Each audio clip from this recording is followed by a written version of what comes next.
I'm Nintendo. And I'm Sega. This is Console Wars!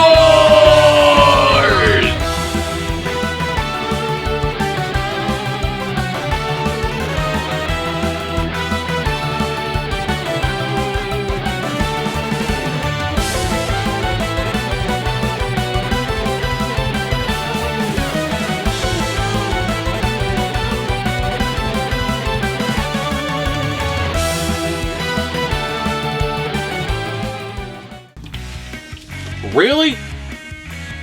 Come on! This game is so cheap!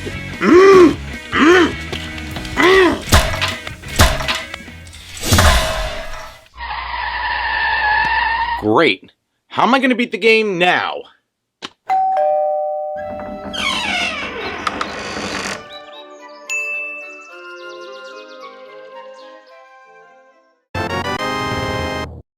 Do you play video games? Do you get angry? Do you take your frustration out on controllers? Now there's a service for you. Super Sticks, controllers delivered to you. Super Sticks, controllers delivered to you is the only controller-based subscription service. So you made a commercial for your new service? Yeah, just wait, here comes your part. My part. Super Sticks, controllers delivered to you is all about choice. How often do you rage? Monthly? Are you kidding me? I mean, who made this stupid game? Weekly? Oh, this is garbage! Just garbage! Daily? I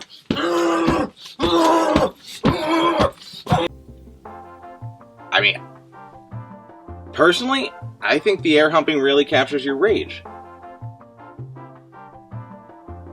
Enter the keyword TKNJ and get your first controller free.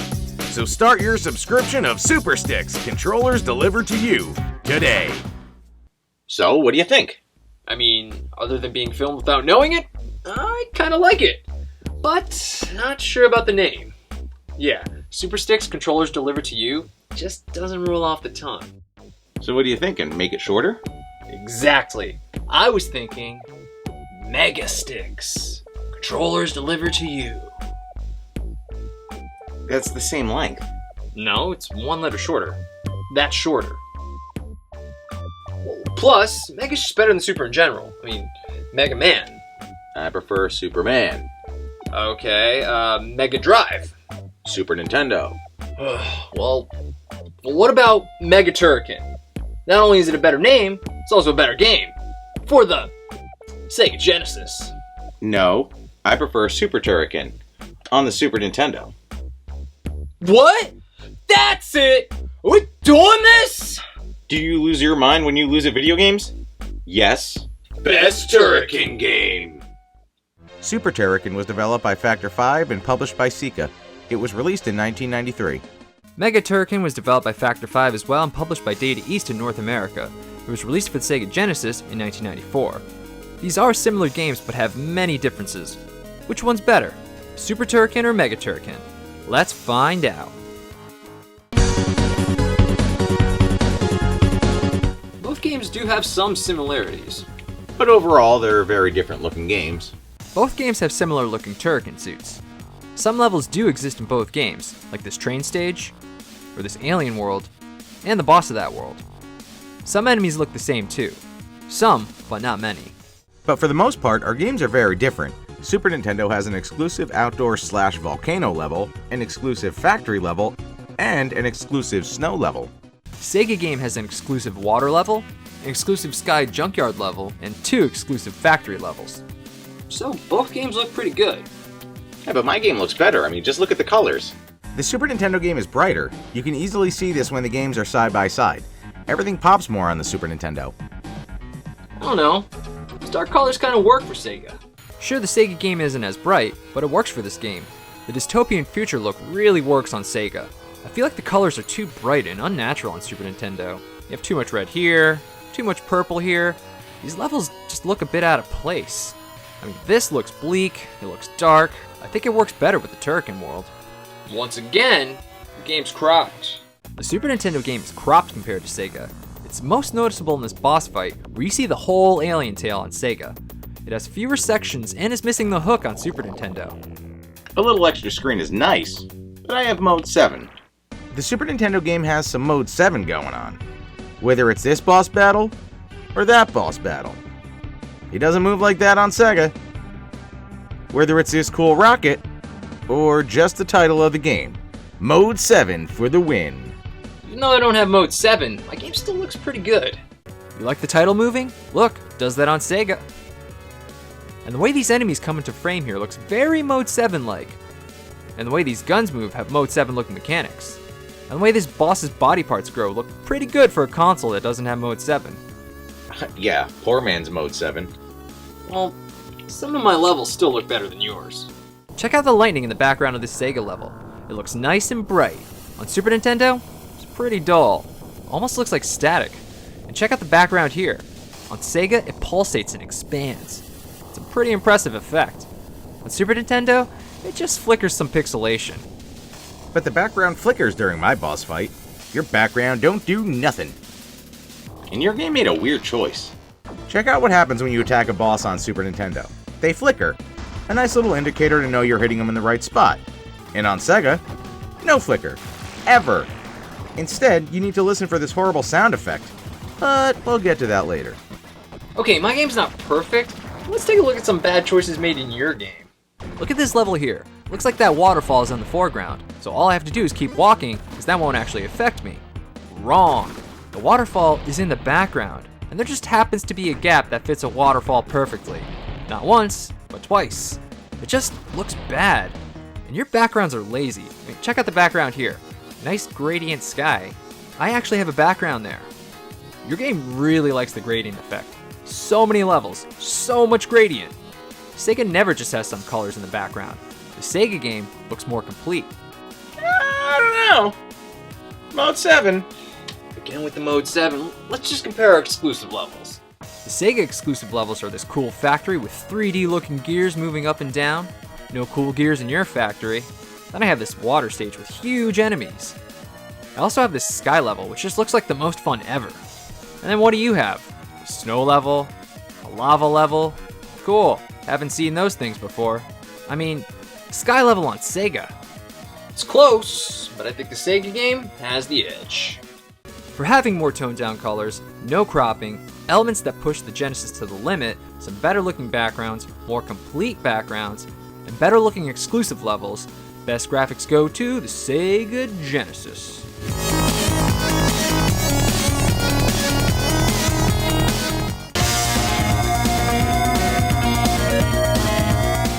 Our presentation is similar.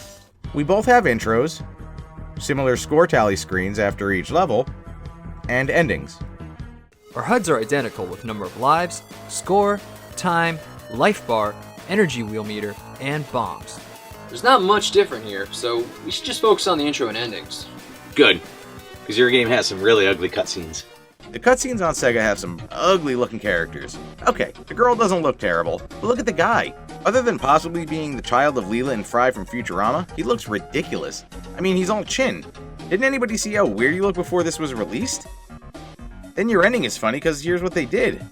Guess they realized how dumb he looked, so they just stuck with the silhouettes. Hey! Nothing wrong with a large chin. It's exactly how I looked before my corrective chin surgery. You know, people used to say I looked a lot like my uncle. Sweet Uncle Danos. Yep, that is a chin that will ruin cutscenes. Whoa! Your cutscenes aren't that great either. The Super Nintendo ending is just this guy vanishing. Then, just text. At least my ending has the silhouette of the characters the whole time. And okay, maybe my guy looks a little funny here, but the rest of my intro is sweet. I have some small animations and some cool looking characters. Your intro is just this ship, Turrican suit, and the bad guy. Plus, you just reused this picture of the bad guy for the ending. So, does that even count? And the fact that you have this guy in your intro and ending doesn't quite make sense, but I'll get to that more during gameplay. I just want to talk about the box art real quick. The Super Nintendo box art looks like the actual Turrican. You even have that in the Genesis game. The Sega box art looks way different, like some kind of X-Men villain or something.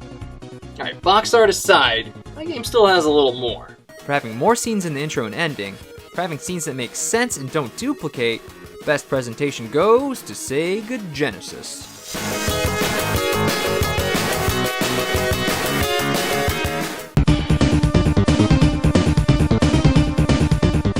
We actually have a lot of the same songs. Agreed. This is a great soundtrack by Chris Hulsbeck.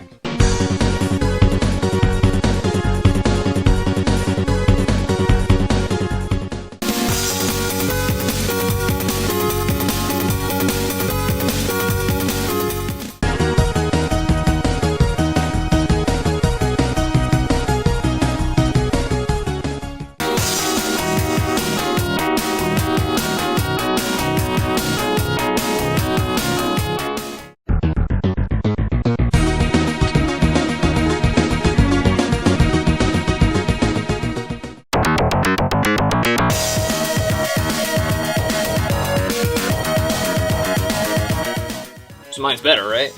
Are you kidding me? Did you hear my instrumentation? What are you talking about? My drums are amazing. No way! Mine's definitely better. Plus I have some sweet exclusives. This song has a pretty solid beat.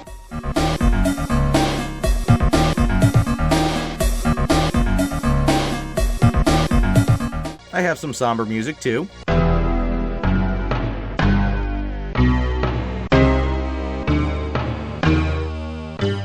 And this song has a chaotic sense of urgency. Well,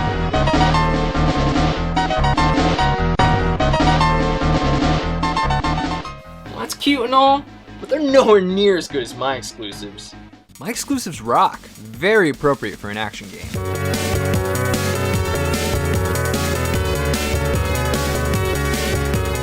I also have some darker songs.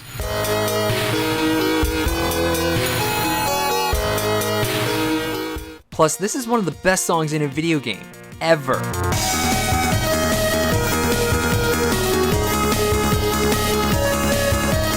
Such a solid soundtrack.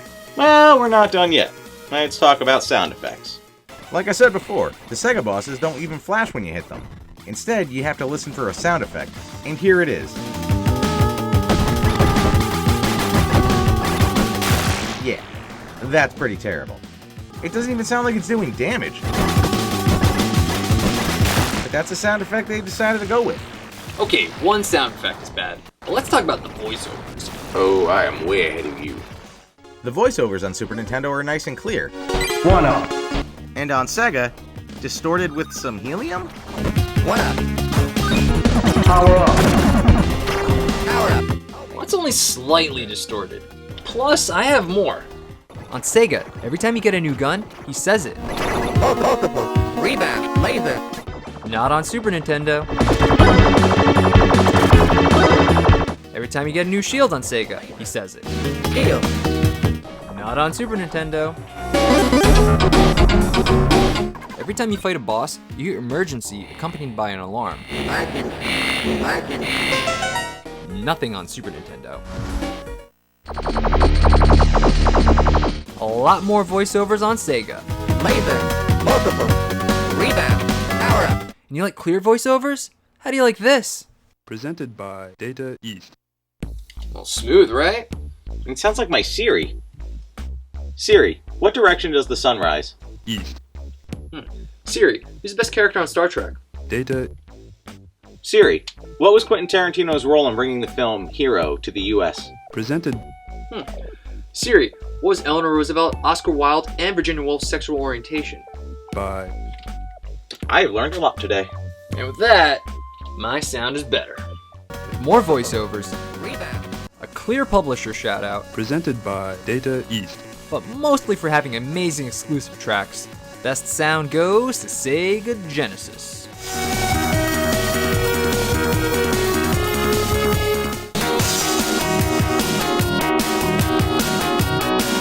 Gameplay is actually pretty similar too. The games are platform scrolling shooters. In both games you control your Turrican assault suit. You start off with a regular gun, but there are 3 types of shot you can acquire, and all 3 of these shots can be powered up.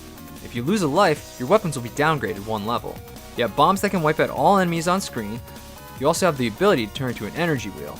This is like Metroid, but it's super fast, you're invulnerable, you can fire ridiculous amounts of bombs, and it's limited with a meter that doesn't recharge until you reach a new stage. And both games also have temporary shields which make you immune to damage. Both games aren't exactly linear, so there is room for exploration. There are a lot of hidden areas in both games. You need to be careful though, because you can easily run out of time. Both games start off with a few lives, but there are plenty more in each level.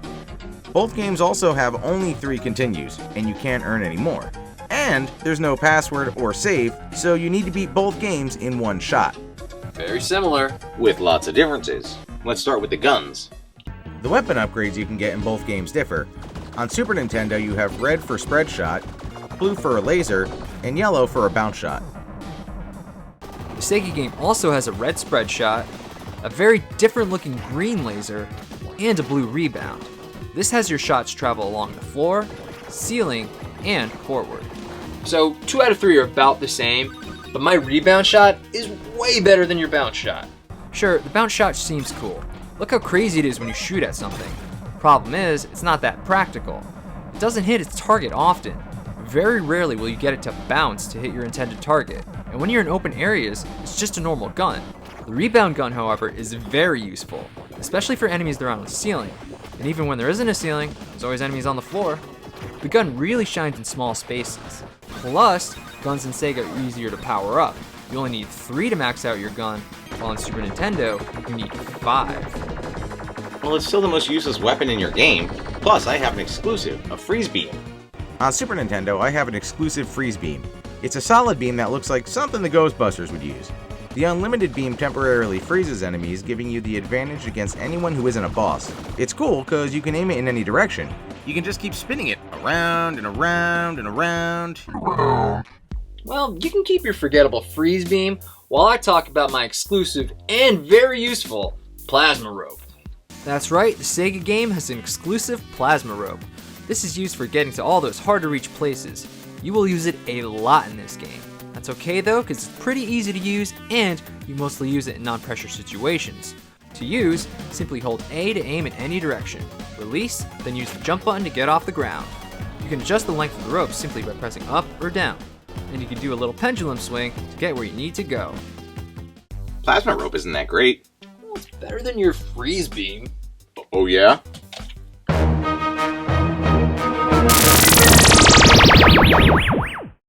Oh yeah? Watch this. Now, check this out. Uh-oh. Whoa! Oh, right. I go to it. It does not go to me. Uh-huh. Well, don't look at me like that. I mean, the plasma rope's still better. Sure, the freeze beam seems cool, but you don't really need to use it. Ever. Enemies are pretty easy to kill, so you don't always need to freeze them. So you could easily get through the Super Nintendo game without using freeze beam. The same can't be said of the plasma rope. You need to use this. Levels are designed so you have to use it in order to progress.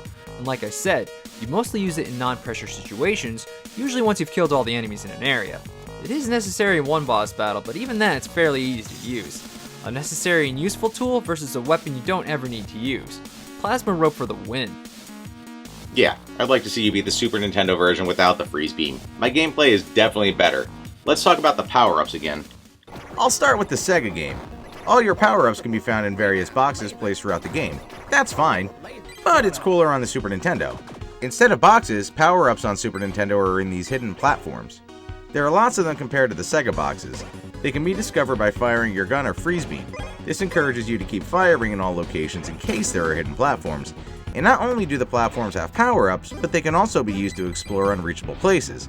So, you need to be careful not to destroy the platforms, or else you won't be able to explore some areas. It's a nice challenge, a gameplay mechanic that the Sega game just doesn't have. It's not that great. There are so many power-ups that slowly float up on Super Nintendo. They can get in your way. If you don't want it, you'll have to wait. If you want to see where a hidden platform goes but don't want to change guns, you'll have to wait. Son of a... And who needs platforms to get to a new area when you have a plasma rope? I don't have to worry about accidentally switching weapons. Don't have to worry about accidentally destroying platforms. Not with the plasma rope on Sega. Alright, let's talk about something we both have. Bombs. Both games start you off with 3 bombs, but only the Super Nintendo game lets you replenish them. And not only can you replenish them, but you can have more than 3. The Sega game only replenishes your bombs when you die. Yeah, but my bomb is much better than yours. The bomb on Sega takes out all enemies. No matter where you are, all enemies. The The Super Nintendo bomb doesn't. It's limited by the environment. If there's a wall or platform nearby, it doesn't go through it. Not very useful in tight areas. And it doesn't always kill in one hit. I don't know about you, but I'd rather have a bomb that wipes out all enemies in one hit than a bomb that's limited by its environment and not that strong. You're just jealous because you can't get bomb power-ups. Well, I have a power-up that you don't. Exclusive to the Sega game is a homing missile. Homing. This is an exclusive power-up that goes right towards the enemies. It gives you that extra boost in battle and can be very useful for hard-to-reach enemies. And it's only in the Sega game. Well, my game's more generous. In both games, each world is made up of multiple stages. If you use a continue on Super Nintendo, you start from the beginning of the stage you were on. If you use a continue on Sega, you start from the beginning of the world. So, if you're on the third stage of a world and use all your lives, now you have to start from the first stage of that world. Talk about difficult. Oh, you want to talk about worlds? Fine, let's talk about the worlds. Actually, let's talk about the fact that your game is incomplete. The Sega game has 5 worlds. The Super Nintendo game only has 4. 4 worlds might not seem incomplete, except for the fact that the Super Nintendo's last world is the Sega's 4th. Your final boss is only my 4th boss. Which brings us back to this guy. Remember him from your intro and ending? He must be important if he's seen twice. So where is he in the Super Nintendo game? Nowhere. Nowhere to be found at all. He's in the Sega game as the final boss of the 5th world, and he has 2 different forms. So you have this guy in the intro and ending, but he's not actually in your game. Talk about confusing. Okay, so I'm missing one boss. It's not that big a deal. You're missing a lot more than one. I mean, I have so many more bosses than you. The Sega game, including mini-bosses, has you fighting 15 boss fights. You fight one mini-boss twice, but it's still a solid 15. And how many does the Super Nintendo game have? 3. Oh wait, I forgot to include mini-bosses. 4. 4 boss fights total. Are you kidding me? The third world in your game doesn't have any bosses at all. And look how easy your first boss can be.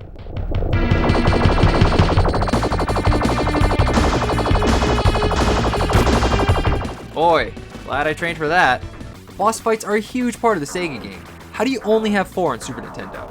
It just seems like poor planning. Okay, I have fewer bosses. But I have some things you don't. The elements play a large part in the Super Nintendo game. I have some wind here, the ground is slippery in the snow world, and this stage is all wind. Here you need to move vertically. You can't jump that high, so you need to ride the gusts of wind to get to the next branch. Pretty interesting mechanics, and only in the Super Nintendo game. You forgot how frustrating this stage is. It's so hard to time your jumps with the wind. I mean, come on. Come on. Come on. Come on! And nobody really cares about wind or sliding. I actually have some gameplay variety. The level I want to focus on is the water world. When you reach the second and third stages, the gameplay mechanics change. It doesn't play like other games. You don't just fall and use the jump button to go up. You can actually use the D-pad to move up and down. It plays more like a space shooter. The movement here is so precise. Sure, you're still falling, and jump does make you move up faster, but being able to rely solely on the D-pad makes this an underwater stage with some of the best controls. You don't have that on Super Nintendo. When you're underwater on the Super Nintendo, the controls don't change. You don't swim, you just sink. Sink hard. And overall, my gameplay is designed better than yours. Let's compare one level that we both have, the alien train. The Super Nintendo has major problems here. First, the cropped screen. Sometimes you'll need to jump onto platforms that are high. When you jump onto these platforms, you will hit the top of the screen, and your jump will be limited. This can make you miss jumps. The other problem is the platforms themselves. They are so far apart, nothing short of the perfect jump will do. This part is just a nightmare, so be prepared to die here a lot. The Sega game doesn't have these problems. No cropping, so you're not bumping against the top of the screen. And the platforms aren't too far apart, so your jumps don't need to be perfect. It's still a challenge, but not as difficult as the Super Nintendo game. Plus, the Sega game also has a mini-boss here, while there isn't one on the Super Nintendo. I don't think there's any denying that my gameplay is better. With better guns that are easier to power up, a plasma rope you'll actually use, a homing missile, a more powerful bomb, better variety, better design, more worlds, more bosses, the actual boss, being the more complete game, Best gameplay goes to Sega Genesis. Both games are good, but one is better, and that game is Mega Turrican for the Sega Genesis. It has better graphics with more toned down colors, no cropping, elements that push the Genesis to the limit, better backgrounds, and better looking exclusive levels. It has better presentation with more scenes in the intro and ending, and scenes that make sense. It has better sound with more voiceovers Rebound. and better exclusive tracks. It has better gameplay with better guns that are easier to power up, a plasma rope you'll actually use, a homing missile, more powerful bomb, better variety, better design, more worlds, more bosses, and the actual boss of the game. The Super Nintendo isn't bad, it plays fine on its own, but it has problems and it's missing a lot compared to the Sega game. The Sega game is more complete in every category. Best game goes to Mega Turrican for the Sega Genesis.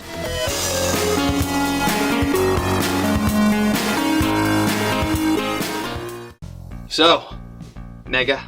Mega it is. Let's sell Mega Sticks!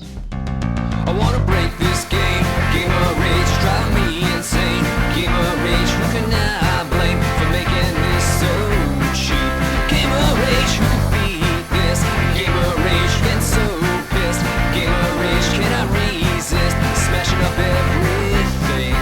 Game of rage, people say maybe I need to stop. People say you should know when you're done. They don't know how to reach the top. They don't get that it's part of the fun. Game of rage, I wanna break this game. Game of rage is driving me insane. Game of rage, who can I blame for making this so cheap? Game of rage, who can beat this? Game of rage, getting so pissed. Game of rage, can I resist? Smashing up everything. Game of rage. So, what do we do now? Now, we just sit back and wait for the money to roll in.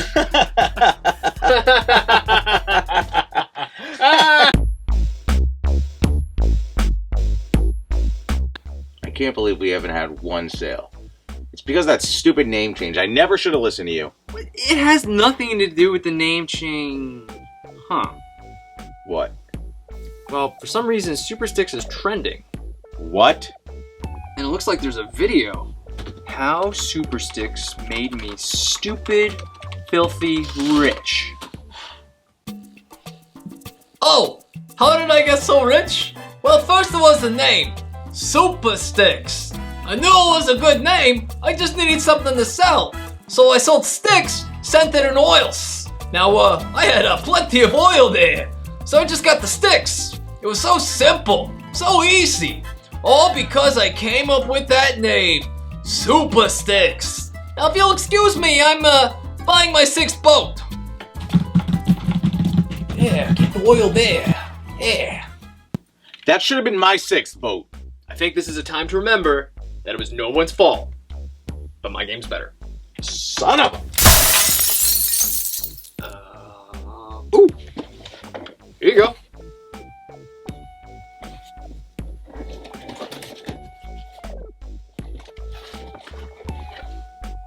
That really is convenient. It sure is. Mega Sticks! Hey! I wanna break. Thanks for checking out our latest videos. Be sure to like, comment, and subscribe. Also, check us out on Patreon for early releases and exclusive content. Special thanks to Chuck Obscure for his donation of the games. Thanks to iPlaySega for helping us out with the new SCART setup. And special thanks to RJ Burai for the remixed opening theme. And thanks to everyone who suggested Mega Turrican and Super Turrican. And keep those suggestions coming, we will get to them. Also, check us out on Facebook, Twitter, and Instagram for more Console Wars goodness. Later! They don't know.